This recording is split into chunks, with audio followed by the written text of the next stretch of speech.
कुछ करने की चाह हो तो नामुमकिन को भी मुमकिन बनाया जा सकता है। ऐसी ही कहानी है प्रांजल पाटिल की। प्रांजल के हौसले और कुछ कर गुजरने की चाह ने ही उन्हें देश की पहली नेत्रहीन महिला IAS अफसर बना दिया। सोमवार को उन्होंने केरल की राजधानी तिरुवनंतपुरम में सब कलेक्टर का चार्ज संभाला है। उनके कार्यालय पहुंचने पर लोगों ने उनका फूलों का गुलदस्ता देकर स्वागत किया।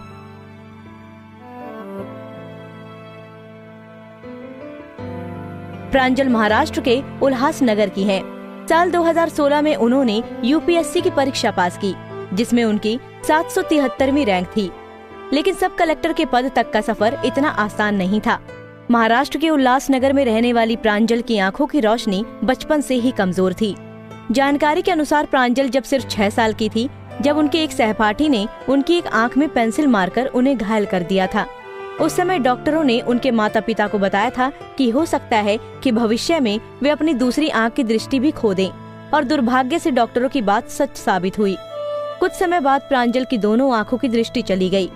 जिंदगी में हुए इतने बड़े बदलाव के बाद उन्होंने हिम्मत नहीं हारी और वो आज हर किसी के लिए मिसाल बन गई। प्रांजल के माता पिता ने कभी भी उनकी नेत्रहीनता को उनकी शिक्षा के बीच आड़े नहीं आने दिया। उन्होंने मुंबई के दादर में स्थित नेत्रहीनों के स्कूल में प्रांजल का दाखिल कराया। ये स्कूल खास बच्चों के लिए है। यहाँ पर ब्रेल लिपि में पढ़ाई कराई जाती है।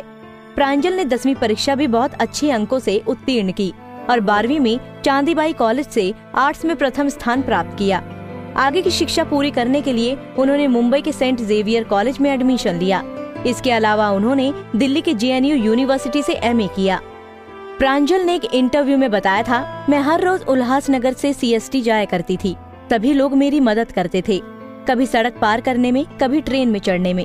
बाकी कुछ लोग कहते थे कि मुझे उल्हासनगर के ही किसी कॉलेज में पढ़ना चाहिए, पर मैं उनको सिर्फ इतना कहती कि मुझे इसी कॉलेज में पढ़ना है और मुझे हर रोज आने जाने में कोई परेशानी नहीं है। प्रांजल ने अपनी ग्रेजुएशन की पढ़ाई करने के दौरान की IAS बनने का सपना देखा था। दरअसल पहली बार उन्होंने UPSC के बारे में लेख पढ़ा। इसके बाद प्रांजल को यहाँ से काफी सीख मिली। धीरे धीरे उन्होंने UPSC परीक्षा से जुड़ी जानकारियाँ जुटाना शुरू कर दिया।